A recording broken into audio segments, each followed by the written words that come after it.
You know that burger you can't stop thinking about? The one from your childhood? Or that roadside diner that closed years ago? The one that tasted nothing like what you get today? That wasn't your imagination.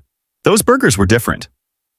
Before food scientists optimized everything for profit, burgers were made by people who cared about flavor. In small diners with battle-scarred griddles, in mom-and-pop shops where the cook knew your order by heart.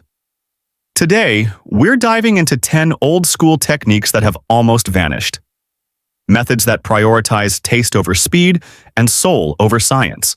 70 years ago, you wouldn't hear the mechanical whir of an electric grinder in a diner.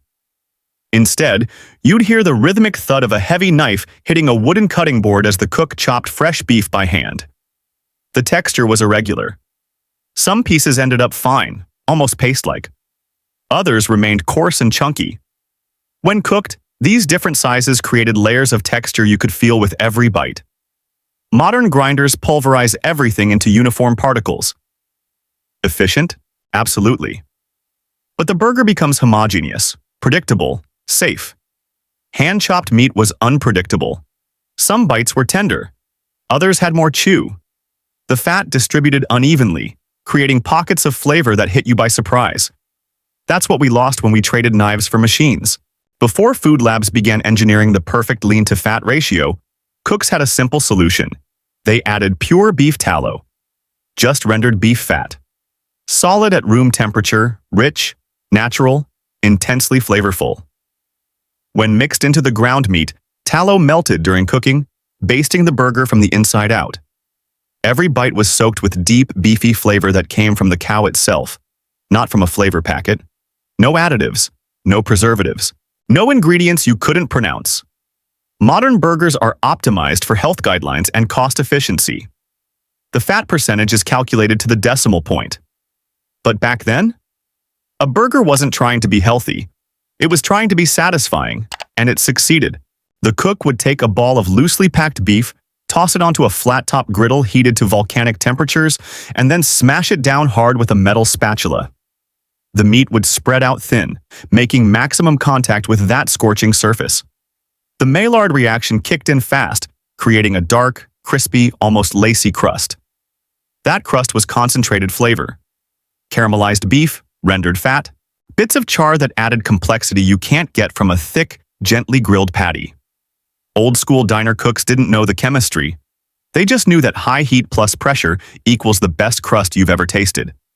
Modern smash burgers try to recreate this, but they're often too careful. The original technique was aggressive, almost rough, and that roughness made it special. Open a modern burger seasoning blend, and you'll find maltodextrin, autolyzed yeast extract, natural and artificial flavors, anti-caking agents. Old-school burgers, salt, black pepper, sometimes onion powder. That's it. The philosophy was simple. If you start with good beef, you don't need to hide it behind chemicals. The seasoning enhanced what was already present. The salt brought out the natural beefy flavor. The pepper added a gentle kick. No proprietary blends. No secret formulas. Just honest ingredients doing honest work. Sometimes, simplicity is the highest form of sophistication. Every modern burger looks identical. Same diameter, same thickness, same weight down to the gram. Old-school burgers were the opposite. Each patty was formed by hand. The edges were never perfectly round. The thickness varied slightly. Some had little irregularities where fingers pressed too hard. This wasn't a defect. It was a signature. When those irregular patties hit the griddle, the thinner edges crisped up faster. The thicker center stayed juicier. The uneven surface created varied textures across a single burger. You could taste the human touch. Imperfection, it turns out, is delicious. Modern burgers? The bun gets toasted separately, sometimes not at all. Old-school diner cooks knew better. After flipping the burger, they'd place the buns face down directly on the griddle, right where the beef fat had pooled and rendered. The buns would soak up that liquid gold, toasting in pure beef flavor. The bottom turned golden brown and crispy. The top stayed soft. The flavor? Intensely savory, slightly smoky, impossibly rich. No one does this anymore. Health codes discourage it. Corporate efficiency eliminated it. But anyone who ever bit into a bun toasted in beef fat never forgot it. Traditional burgers were cooked on heavy cast iron griddles positioned directly over gas flames or burning charcoal. The heat was direct, intense, beautifully uneven. Cast iron creates hot spots and cooler zones. An experienced cook learned where those zones were and used them deliberately. Sear the burger over the hottest part, then slide it to finish cooking through. This required skill, attention, instinct developed over years. The result was a crust that formed fast and deep, sealing in juices and creating layers of caramelized flavor. And if the griddle was over charcoal? Subtle smoke would kiss the meat, adding complexity. Today's grills are precise, reliable, but they're also soulless. Ask any old-school cook how many times you should flip a burger. Once. This was folk wisdom, passed down through greasy kitchens and roadside diners. Every time you flip the burger, you disturb the forming crust. You release precious juices. You interrupt the cooking process. Flip it once and each side develops a proper sear. The inside stays moist. The outside gets that perfect crispy char. Modern chefs have tested this rule with scientific rigor. It holds up.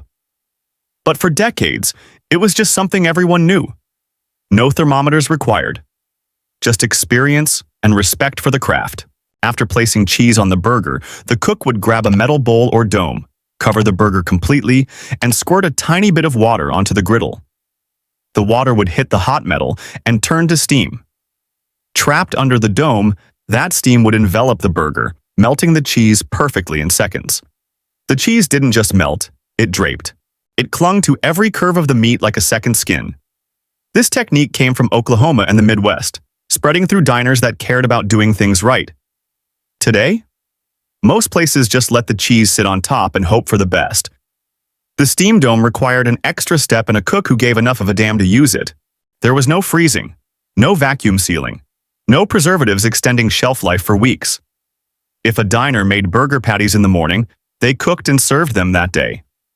If they didn't sell, they started fresh tomorrow. This meant every burger was at peak freshness. The meat hadn't been frozen and thawed. It hadn't traveled across 3 states in a refrigerated truck.